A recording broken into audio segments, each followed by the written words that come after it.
pay really close attention to the cracks. I mean, there are probably going to be cracks in your marriage. There's probably going to be issues in your character that just surface. At least there were in mine, and there continue to be in mine. And there's a bravado to a driven leader, and you do an awful lot, Doug. I mean, in leadership, there's a bravado to a driven leader that says, I'm above that, I'm beyond that. The rules don't apply to me. They do. And so I would really work hard on that. This is the L3 Leadership Podcast, episode number 134. Hey everyone, and welcome to episode number 134 of the L3 Leadership Podcast. My name is Doug Smith, and I'm the founder of L3 Leadership. We're a leadership development company in Pittsburgh, Pennsylvania, devoted to helping you become the best leader that you can be. In this episode, you're going to get to hear me interview someone who has quickly become one of my heroes, Carey Neiuwhof. But before I introduce him, I just want to make a few announcements. If you're new to this podcast is intended to help you grow your leadership skills, and each month we're committed to bring you 3 to 4 episodes. One will always be from the leadership events that we host in our city. One will be an interview that I do with a high-level leader, and then once a month, you'll get a leadership lesson by me as well. If you've been listening to the podcast for a while, I'd really appreciate if you would hop on iTunes and leave a rating and review, or subscribe using whatever podcast service you listen to. It really does make a difference. And last, I want to thank our sponsor, Henny Jewelers, based out of Pittsburgh, Pennsylvania. They're owned by my friend and mentor, John Henny, and Laura and I actually got our engagement and wedding rings through Henny Jewelers, and they're just an incredible family-owned business. Not only do they have great jewelry, but what I really love about them is they invest in people.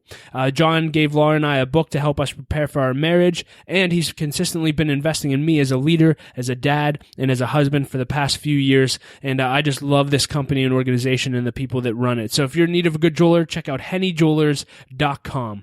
Well, as I said earlier, I recently had the privilege of interviewing someone who's quickly become one of my heroes, and that's Carey Neiuwhof. About a year ago, I'd never heard of Carey, and every time I interview a leader, I always say, hey, who are 1 or 2 other leaders that I have to connect with? And I was interviewing Matt Keller, the pastor of Next Level Church, and he said, if you're not following and listening to Carey Neiuwhof's voice, you are missing out. And so I researched Carey Neiuwhof, found out he had his own leadership podcast, his own blog, his own church, and I've been following him for over a year now. I love everything this man puts out.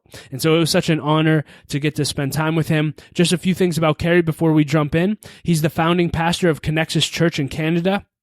He has one of the top Christian leadership podcasts in the world, the Carey Neiuwhof Leadership Podcast, and he's interviewed in that some of the greatest leaders on the planet. And so I encourage you just to check out his podcast. There is so much good stuff on there. He also has an incredible blog for leaders. He's written 3 books. He has a course that he recently started for leaders called the High Impact Leader Course, and he also speaks all over the world. But in spending time with Carey, what I really loved about him is the emphasis he makes on making a difference and the emphasis he makes on building your character, which you're going to get to hear a ton about in this interview. So with that being said, let's jump right in. Enjoy my interview with Carey Neiuwhof. Carey, thank you so much for being willing to do this interview. And why don't we just start off with you telling us a little bit about yourself? Yeah, sure. I live north of Toronto, Canada. I'm married for 26 years to an incredible woman, Tony. We met in law school. That's what I thought I would do with my life, but God had other plans. So I was a lawyer and then went into seminary. Found a call halfway through law school, but finished up law and then went into seminary. We have 2 kids together. They're grown, 25 and 21. 25-year-old's married, lives in Toronto. 21-year-old's still on the family payroll in school. So nice. Engineer and an accountant. And we're enjoying the empty nest phase. I am the founding and teaching pastor of Connexus Church, a North Point strategic partner. And then I do some other stuff too. I'm spending a lot of time these days writing, blogging, podcasting. I do a couple of podcasts and then also working on a big book. So a major release for next year. Yeah, that's great. Can you give us a little history of why you're so passionate about leadership and really your leadership journey? It's easy to see everything you're doing now with the podcast, the books, the church, but how did you actually get to sit where you are now? Yeah, it started very small 20 years ago. We just started leading a church. I started 3 really stuck churches. They were, I was a student. I was still in seminary at the time. They were very small, like average attendance of 6, 14, and 23, so less than 40 altogether. And by the grace of God, we started to grow, and people started to go, why do you have a growing church? So I would just literally get in my car, go down the road, talk to whoever wanted to talk to me, and sort of explain it. At first, a lot of people were very interested in what we had to say. They're like, oh, that'll never work around here or whatever. So I feel like I've been doing it for 20 years. It's just all of a sudden all these people showed up over the last number of years. So, but that's it. It's just telling the story and then really realizing that I think, there's a character deficiency in the church among leaders, but there's also a leadership deficiency, and anything I can do to help in a little way, in some small way, I'm happy to do. I love that. I am curious. So you said all of a sudden it's kind of taken off and your platform has grown. What do you wish people knew about your journey specifically that they may not know? Yeah, mostly because I get a lot of questions about platform, with the podcast doing as well as it has and the blog being as widely read. And that is, I don't think you can try to be that influential. Do you know what I mean? Like, I think if you're trying to build a platform, it's probably not going to work. So, when people ask me, did you think one day? No, I never did. And that was never the goal. And when I was a young leader, people are like, well, what should I do as a young leader? Build a platform. It's like, build your story. Like, what are you doing? Like, go work hard at something. Go, you work for a rescue mission.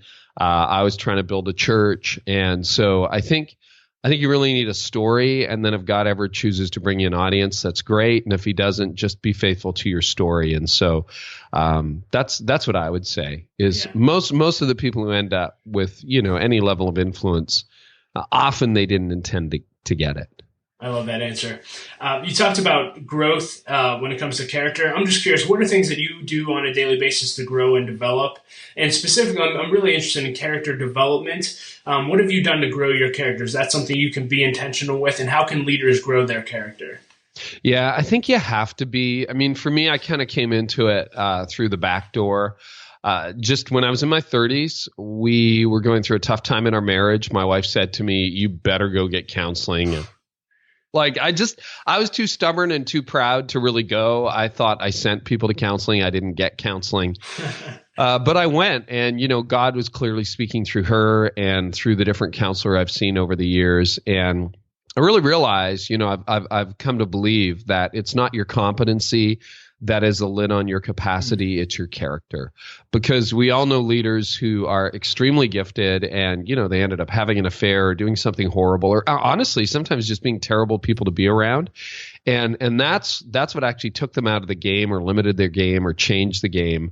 Not that this is a game, but you know what I mean? Sure. Like, I want to be the kind of leader or the kind of person, friend, honestly, human being, that has a bigger character than competency. And I mean, that sounds kind of weird because I think the foundation is humility. And, so God's taught me an awful lot. And I think God will never be done refining my character every time, he works on an issue. Maybe it's my pride. Maybe it's the way I treat people or something. And I think, okay, I think we're making progress, and people are feeding back going, okay, that's better now. And then it's like God shows you something else, and it's like, yes, we're not done yet, right? Because we're not in heaven. So what do I do with that? I think self-awareness is a big part of that. I think prayer, praying through those things. I think really honestly, having really good friends around you who have permission to speak into your life, extremely important. Because you don't see yourself accurately. I don't see myself accurately, but my kids, my wife, my friends, our elders, our staff, my team, they see me pretty accurately. And I think you have to give them permission to speak freely and let them know, what am I doing? I just wrote down some goals for this year. One of them is I really want to make sure I know how my team, what did I say? I can't remember, but it was like, I want to know how they're doing even more than I want to know what they're doing. I think I borrowed that from Jeff Henderson, who is one of my advisors. But it's getting people close enough to you that they have permission to speak into your life. And hopefully you have the humility to listen and to learn and to change. Yeah. Along those same lines, and it may be the same answer, but I know in listening to you, you went through a pretty dark season of your life, and now you're really passionate about creating emotionally healthy leaders and leaders that don't try to burn out. Can you talk a little bit about that stage in your life, and really what advice would you give to these young leaders who are so passionate about growing and developing and making it, to not burn out and to not get in the place that maybe you found yourself in? Yeah, I would say one of the things is, well, there's two sort of overarching principles that I learned because I burned out in 2006. So that was 11 years ago. And it's painful, and I wouldn't wish it on anybody. And a lot of people go through it. I was just running at 100 miles an hour all through my 30s and kind of hit a wall at the end of my 30s. And just, my mind, my body, it just stopped working. And that's what burnout does to you. And you think, oh, I can control this. Not if you burn out, you can't. You really can't. So I wouldn't wish that on anyone. But two big insights. Number one, I would say try to live in a way today that will help you thrive tomorrow. Like, what are you doing? Are your rhythms? Are your disciplines? Is today? Because they're all busy days, right? I still have busy days. But like I recalibrate now, and I never used to. It was just like, there's no limits. And guess what? There's a limit. There's this giant wall you're going to run into, and it'll smack you. So try to live in a way today, spiritually, emotionally, physically, financially, and relationally, that will help you thrive tomorrow. And then the second thing is work twice as hard on your character as you do on your competency. Because I'm going to assume people who are listening to your leadership podcast, Doug, they're driven. They care. They're listening to a podcast in their spare time. Just work twice as hard on your character, because at the end of the day, at your funeral, right? Think about your funeral. Nobody's going to pull out your resume. Oh, look at how many downloads he had. This guy was awesome. Yeah. Look at the size of his bank account or the lack of it. Or, they don't care about that. I've done a lot of funerals as a pastor. You know what people remember? Who were you? Were you kind? Did you take care of them? Were you a good father? Were you a good husband? Or were you a creep? And there's a lot of very successful people and even successful Christians who are kind of creeps. And I don't know. I just don't think that's what Jesus has called us to. And so I can be a creep. So I have to really work on it. Yeah.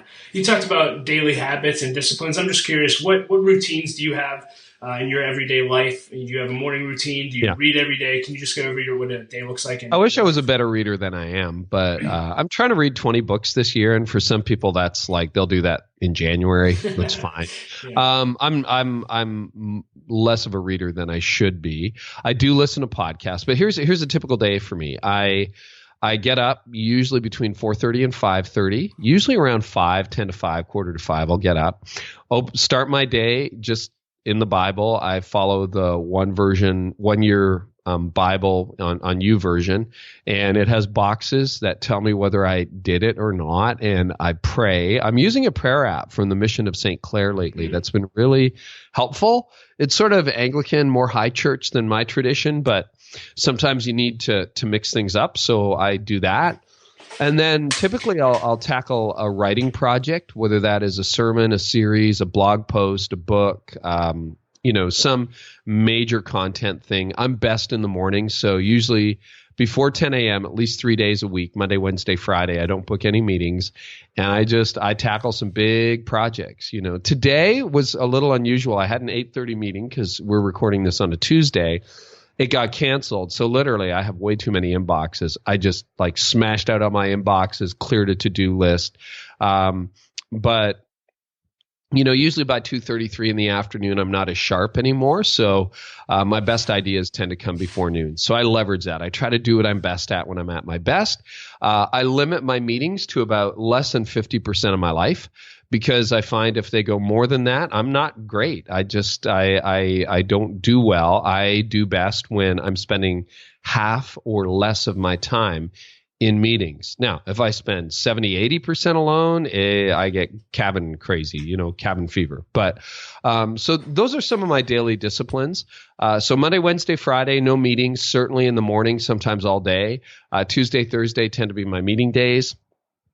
Friday in the summer is a bit of a creative day. Saturday is a day off. And then Sunday I preach or I'm involved at church. And then the afternoon is rest and refuel. And I've eliminated most of the evening activities from my life, other than discretionary ones. I'm not being meeting to death like I was when I was younger. So that's a typical daily discipline.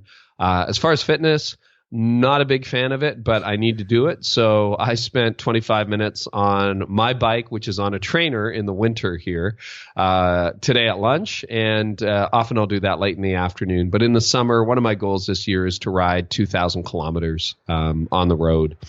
I usually do that an hour or two at a time at the most. I'm not like one of those guys who like, hey, I cycled to Chicago or something. No. Yeah. No, that's not me. But I'll do an hour or two at a time, and it's very therapeutic. Yeah. While we're on the subject of routines, I do want to talk a little bit. So you have a podcast, you write books, you write a blog. You also are starting to do a leadership academy. Can you talk about just building your platform?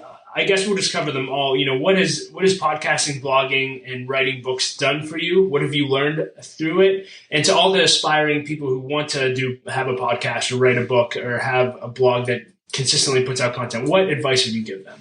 Yeah, I would say try to figure out what you want to do. And so for me, I just want to help leaders. Like my heart is for the church. My heart is for church leaders. I'm not really in the business space. I mean, there's a lot of business leaders who listen or who read, but they tend to read or listen because they care about the church that they're involved in, which I think is great. I mean, I know that world from law.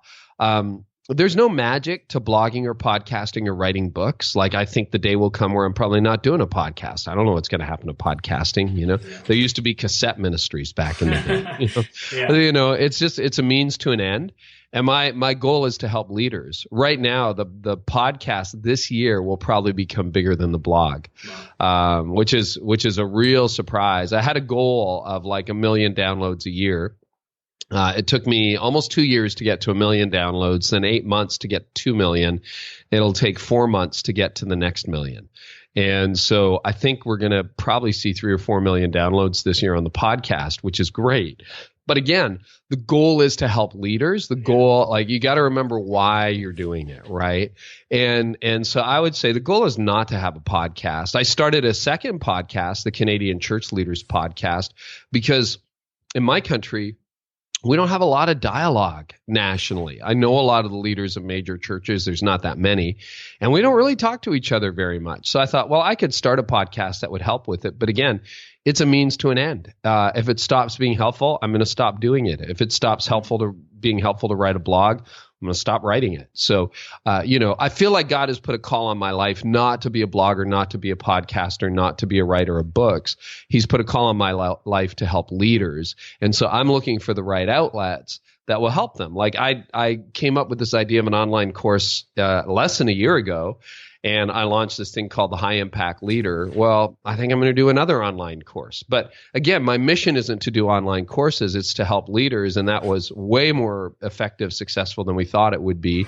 So it's like, gosh, maybe we accidentally stumbled on something here and we should do it again. And when it stops being effective, we'll stop doing it. Yeah, if someone's listening to this right now and they're like, hey, I want to check out your blog or podcast, can you just tell everyone where to go? Oh, yeah, sure. Because Carey Neiuwhof is really hard to spell. If you get even close, Google will take you there at CareyNeiuwhof. But leadlikeneverbefore.com will get you there these days. So that'll take you to my blog, and just about everything I do you can find on there.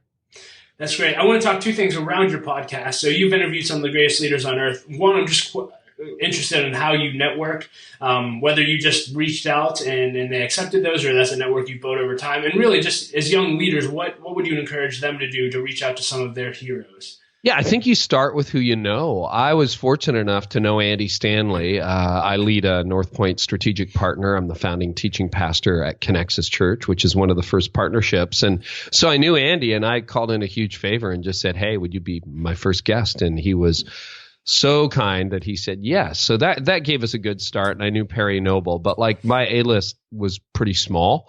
So, and I wanted my podcast to be about people who everybody would know about and people who nobody would know about, right? And so I have guests that literally live down the road or people who go to my church or whatever, and it doesn't really matter as long as I hope it's a good conversation, and that seems to have worked.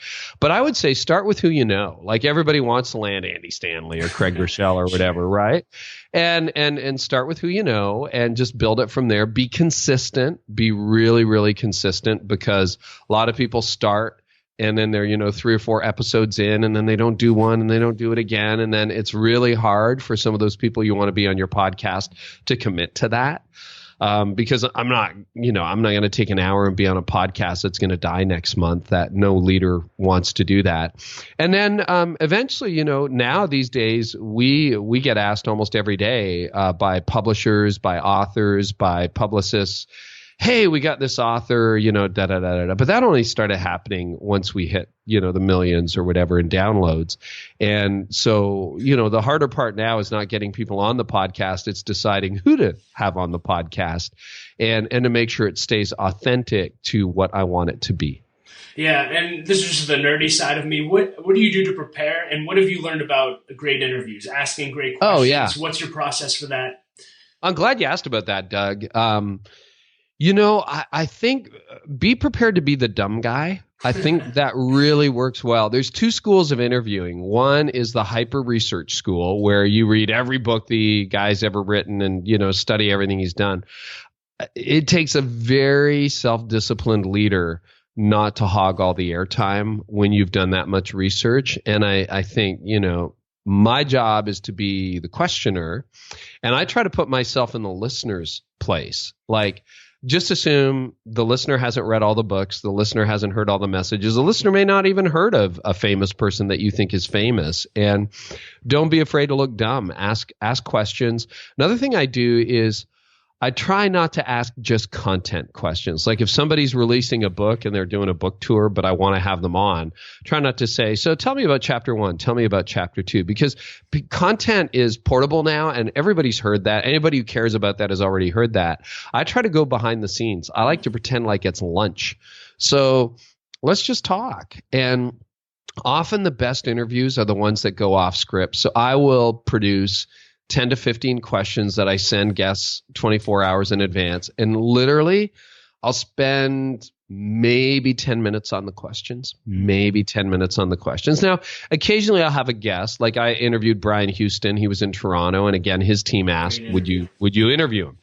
And so I wasn't all that familiar with Hillsong except casually. So I watched a couple, and I knew that he had been beat up in the press in Australia. So I watched some of those interviews and I read his book and I did some prep.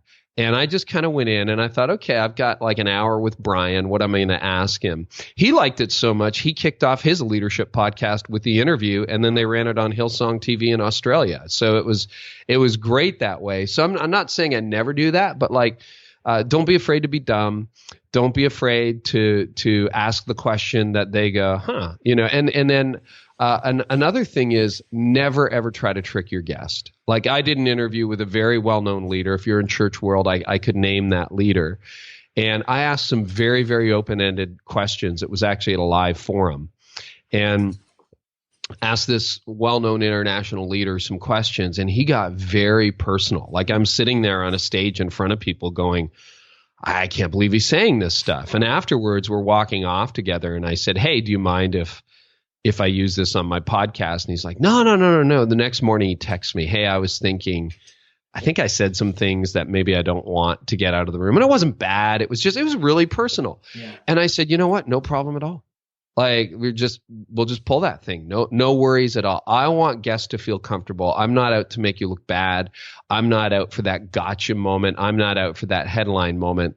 And often what'll happen if a guest is at ease and you're asking them like dinner type questions as opposed to, so in chapter 3, blah, blah, blah. And sometimes I do that, but if you're asking them dinner type questions, they'll often tell you stuff that they never tell anybody else. And then give them enough space and be quiet enough to get beyond the sound bites. Because if you've got a really high profile leader, they're used to being asked the same questions over and over again. And often the first 20 minutes of the interview, it's all the sound bites, it's all the pat answers. And then just like listen and be patient. And often toward the end, that's why I have almost no end time on my podcast. I think I've done a 90-minute interview. Often they're 45 minutes, an hour. A lot of people say people don't have attention spans for that. Well, you know what? In 20 minutes, you can accomplish this much. In an hour, you don't know where it's going to go. And often, so those last 25 or 30 minutes that turn out to be the gold because they're past their sound bites. They're really comfortable. They realize, and I'll tell them, hey, if there's anything you say in this interview you want to edit out, we're going to edit it out. No problem. I'm not out to get you. And they're really comfortable, and they start saying things they've never said before that, again, they're very comfortable saying, but nobody has given them that opportunity. Or rarely it comes up. And those are some of the favorite moments for me. Yeah. And if you become trusted, they want to come back. If they're somebody that they're like, you know what, Doug's safe or Carey's safe, they'll be like, hey, I got a book coming out. Would you mind? Like, it's like, no, if either they're a leader I believe in and, you know, it's a book I want to read and people want to read, yeah, I'll talk about it. But again, I'm not going to do chapter 1, chapter 2, chapter 8. It's going to be like, well, why did you write it? Or what's the hardest part about writing a book for you? Or, okay, now you say that, you know, leaders burn out. Does it have to be 70% of leaders who burn out? Like, you know, or whatever. Questions like that are just a little more offbeat. Yeah. And follow your curiosity. And the other thing I would say, like I did an interview today with Lance Witt, who works on the soul care of pastors. And yesterday I did one with a guy that Ramit Sethi in New York interviewed. His name is Andrew Mellon. And Andrew really is all about personal organization and how to organize your life. And he made a link between tidiness and leadership I had never heard before. Hit him up on Twitter. And he's like, yeah, I'll be on your podcast. So, you know, what links those two?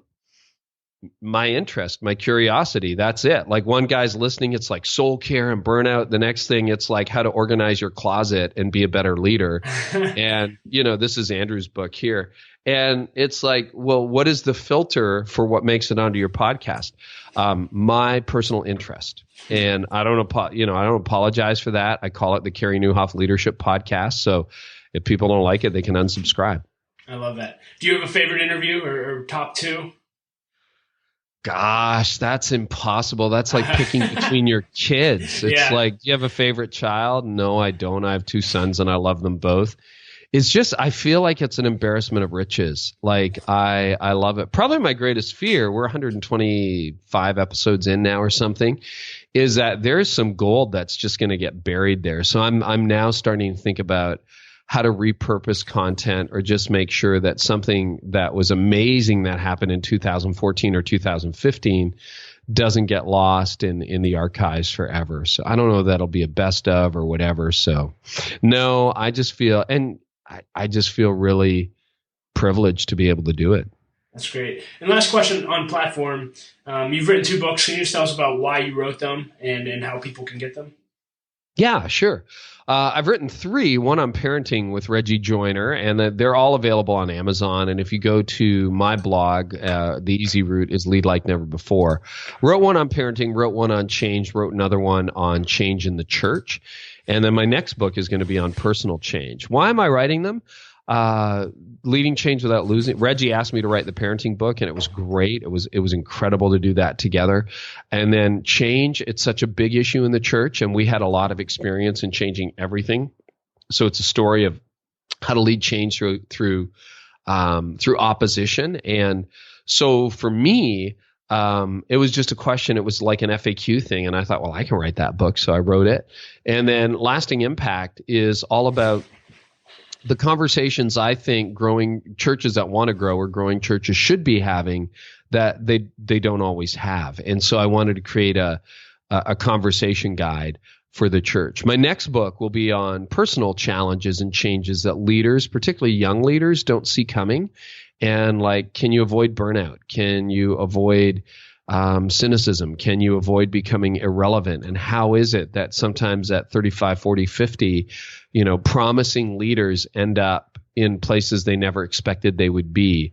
And I'm pretty excited about that. We're working on a deal with a major publisher right now, and then I'll probably write that one this summer.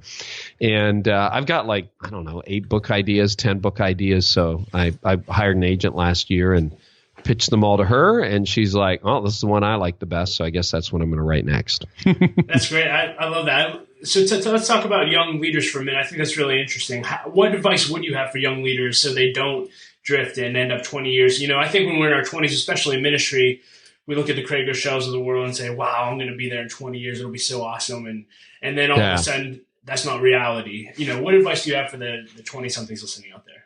Yeah, I think that's a great question, Doug. I would say for sure you need to work on your character. The reason Craig is still in the game, he's a super smart guy, but that guy works really, really hard on his integrity. So does Andy Stanley. So does Reggie Joyner. I mean, some of the names that have come up. So honestly is Brian Houston. It was a very powerful interview with Brian. Ravi Zacharias, another favorite guest of mine. I've had him on a couple times on the podcast. You know, there's a guy that honestly at 70 has just lived his life so well. You know, you want to be Billy Graham, and that's a competency thing. Those guys are hyper bright, but it's really a character thing. You know, they didn't end up in the ditch. The other thing I would say to young leaders, and I need to write on this. I've been thinking about this because there's all kinds of random advice, but I would just say my biggest piece of advice would probably be time multiplies your decisions. Just that. Time multiplies your decisions. In your 20s, at least it did for me. And when I was in my 20s, it felt like everyone was on level ground, right? You just all graduated. You were all just starting out, and you were all just married or just dating or just parents or whatever. And it all felt like everyone was on level ground. And I always thought by the time you hit 50, life just worked out and everybody was successful. And of course, now that I'm just a little past 50, I'm realizing, no, that's not true.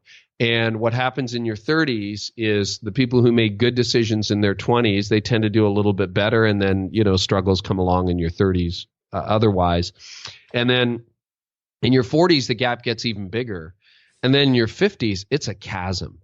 And the best advice I got when I turned 50 was from a friend of mine at North Point, Lane Jones. And Lane just said to me, "Oh, Carey, your 50s are going to be magnificent." I'm like, "Lane, how can you even say that, man?" Like, he says, "Because you did all the hard work in your 30s and 40s.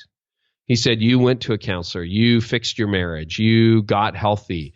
And he said, "So you're going to reap what you sow." And like, that is a double-edged sword. Time multiplies your decisions. And what happens is if you deal with the hard stuff when you're younger, it's like disciplining a toddler, right? If you do the toddler years well, your teenage years are going to be a little bit better for you as a parent. If you totally let pandemonium break out with your 3, 4, 5-year-old, oh, good luck for your teen years. Like, you have not set the boundary. And I think that's true. And I don't like it. Like, I don't like that there are people who are really struggling at 50 and who are on relationship number 3, or, you know, can barely pay for groceries, or, you know, their life is just a mess, but time multiplies your decisions. And it's not fair, I don't think, that if you worked on those issues in your 30s or 40s, or created a financial plan, or worked on your character, that actually, you know, you reap what you sow. It is extremely biblical, but it's extremely unfair in the sense that this all works out well with everybody. So I would say pay really, really close attention to what you're doing. And I'm not talking about success. I'm talking about actually finding the wide path versus the narrow path. I'm talking about, you know, a rich relationship with God, a great relationship with the people around you, and being the kind of person you would hope you would be. And then many things flow out of that. Yeah, you mentioned a few things. So I'm 30. I'll be 32 this year. Just had our first baby girl. She's 9 months old. That's great. Congrats. Yeah. So I believe you said 26 years into your marriage. What are some of the decisions in my 30s that I can make to make it to the finish line with my family, but also in ministry? And I know you mentioned counseling and things. Would that be it? What decisions would you go back and make in your 30s? And 40s? I would pay really close attention to the cracks. I mean, there are probably going to be cracks in your marriage. There's probably going to be issues in your character that just surface. At least there were in mine, and there continue to be in mine. And, you know, there's a bravado to a driven leader, and you do an awful lot, Doug. I mean, in leadership, there's a bravado to a driven leader that says, "I'm above that, I'm beyond that. The rules don't apply to me." They do. And so I would really work hard on that. I would really pay attention to the tension points in your marriage, to the tension points with your team members, to, you know, even the internal dialogue you have in your head. Is that healthy? Is it biblical? Is it grounded in truth? Or are you like, you know, usually we're one of two extremes. We're either I'm amazing all the time or I'm great or whatever, or we're like self-loathing, right? Like, oh, I'm not good enough. I'll never measure up. Well, neither is accurate. As Tim Keller often says, you're more loved than you ever, it's worse than you ever thought. And it's better than you ever dreamed, right? Like you are worse. Your depravity is deeper than you really want to admit, but you're more loved than you ever imagined. And I think if you can live in that truth and you can look at the, I don't even know how to say it, but the cracks in your humanity, and you really pay attention to that, and you get on your knees and you do the hard work, and it comes down to this. Like when I was in seminary, I was in my 20s.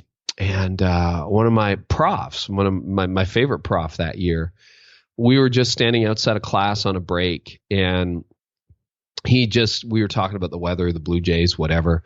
And he put his hand on my shoulder, like totally, it's like a scene out of a movie. It's like it didn't even happen, except I know for sure it happened. He put his hand on my shoulder, and he just looked me in the eye, and he said, "Carey, God is going to use you, but before he uses you, he's going to break you." And then we went back to talking about the weather or class or whatever. And it was like, that was the weirdest thing. And you never forget stuff like that. And I think when I burned out, God broke me. And I had no idea, that the next decade would take me all over the world and, to millions of listeners, readers, blah, blah, blah.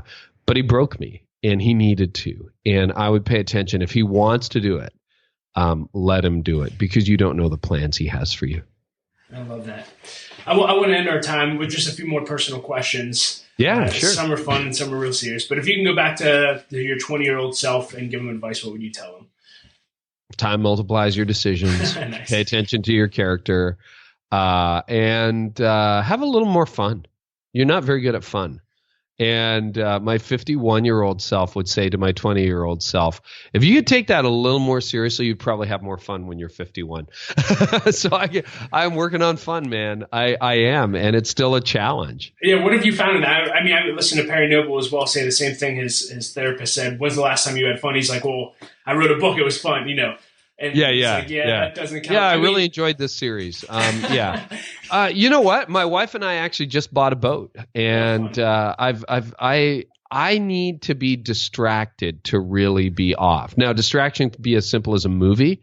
Netflix is a lot cheaper than a boat, but we've had a boat for years, a family boat, and it just got to the point where it was less reliable than reliable, and every time we went out on it, we weren't sure whether it was going to work. So I sold it last year, and I said, I'm just going to do without a boat for a couple of years. And then I realized,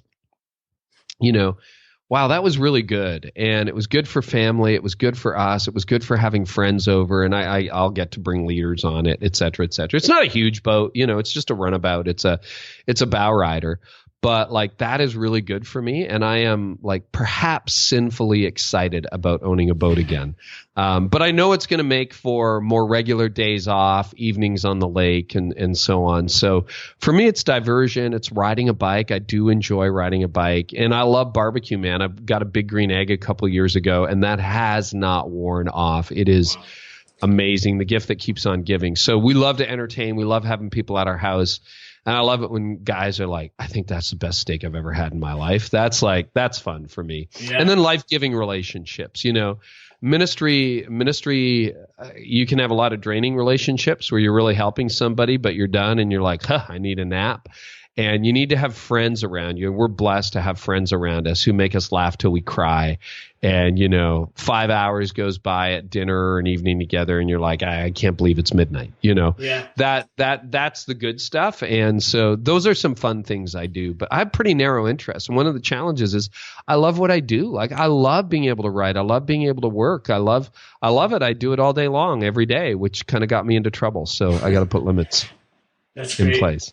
I am curious on the life-giving relationships. What do you do intentionally there? Because, again, I'm sure just even as a pastor, everyone wants your time. And then everything you're doing in the leadership world, how do you really just protect those relationships and make sure that you continually are investing in them?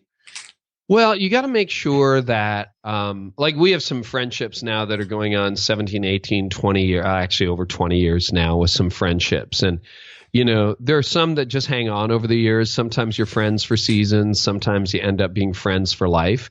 And I think it's investing in those. And my wife's great at it. Like, I'm not a good friend. And I tell my new friends, listen, guys, I'm not a good friend. You're going to have to text me, okay? You're going to have to pursue me because I just forget and I get isolated. And so it really takes work. And my wife, like, we sat down last night and she's like, we need dates for getting together with, these friends and these friends. And so I'm like, I got one Saturday in March because I'm speaking again in March, right? So anyway, we have to book it. You have to be intentional. Like, I have to book sermon prep time. I have to book podcast times. I have to book my calendar. And then I have to work just as seriously on relationships as well, because if I don't book it, like last year I was on the road so much with speaking, I pulled myself off this year because I think all fall between September and December, we maybe had people over 3 times because I was either always flying somewhere or coming back from somewhere. And then I got meetings and then, we had date night in there a lot. And Tony, my wife, would come with me at times, but it's like, I don't want to live this way. We need friends. I mean, all your friends can't live 1,000 miles away. You got to have friends in your community. So, and buying the boat was part of that. It's like, no, we're going to rekindle some friendships. I've connected with more people 6 weeks into a brand new year than I did in the last 4 months of last year. Wow. So you just have to be intentional about it. Yeah. And it's down on my stated goals for 2017. I love that. Last 2 questions. Out of everything you've accomplished up to this point in your life, what are you most proud of? You know what? That I'm married. Sorry, I'm going to get emotional. No, that's good. I love my wife. I love my family. I love that I've been able to serve the same people for 22 years. And some of those people from that original group are still with us. And those long-term relationships, I mean, stuff comes and goes, downloads come, downloads go. But to be able to actually be with the woman you married almost 27 years ago and be more in love than you were last week and more in love than you were a decade ago, that is really, really rich. And actually, honestly, to find that my relationship with Christ is still alive and that he's stuck with me for this long, that's pretty amazing. I love that. And then we alluded to this earlier, but at the end of your life, what would you want your wife and your family to say about you? What do you want to be remembered for? I would say he made a difference to us, but also to others. Maybe something as simple as that. Yeah. I want the biggest impact to be with my kids and with my wife, and with that, circle of, we all get 20 people that we can really do this life with meaningfully, maybe. That he made a difference to us and he made a difference to others. And through my writing, the blog, the podcast, if I can help leaders, I believe that's calling God put on my life, but never at the expense of the people who are closest to you. And fortunately, by the grace of God, those relationships keep getting richer and deeper. And I'm extremely grateful for that, because I know I am the first one to admit that I've got the personality that would let that stuff slide. That's good. Anything else you would want to leave our audience with, or anything else that the audience listening can do to serve you? You know what? Just you're more loved than you realize you are, and Jesus is who he says he is. So keep building up the church. I mean, this is what we get to do in our lifetime in a changing world, and just be encouraged, and let's help each other out. Yeah. Well, thank you so much for your time, Carey. I really appreciate it. Thank you. I really appreciate it, Doug, and thanks for everything you're doing to build into the kingdom. Hey everyone, thank you so much for listening to my interview with Carey Neiuwhof. I really hope that you enjoyed it. You can find ways to connect with Carey at l3leadership.org/episode 134. Before we close, just a few announcements for you. I want to let you know that we recently introduced L3 Leadership membership. You can now become a member of L3 Leadership. For just $25 a month, you're going to get into our breakfast events for free. You'll get a free L3 Leadership t-shirt. You'll get access to joining one of our mastermind groups and access to our member-only site filled with extra content, resources, and courses to help your leadership go to the next level. For more information on membership, go to l3leadership.org/membership. And as always, if you enjoyed the podcast, we would love it if you would hop on iTunes or Stitcher and just leave a rating and review. as well as subscribe. It really does make a difference. And as always, I like to close with a quote, and I love this quote I recently saw. It said this, it said, "The world is changed by your example, not your opinion." And I think everyone on the planet needs to hear that right now. The world is changed by your example, not your opinion. And I'll just leave it at that. Thanks for listening to the podcast. Laura and I appreciate you so much, and we'll talk to you next episode.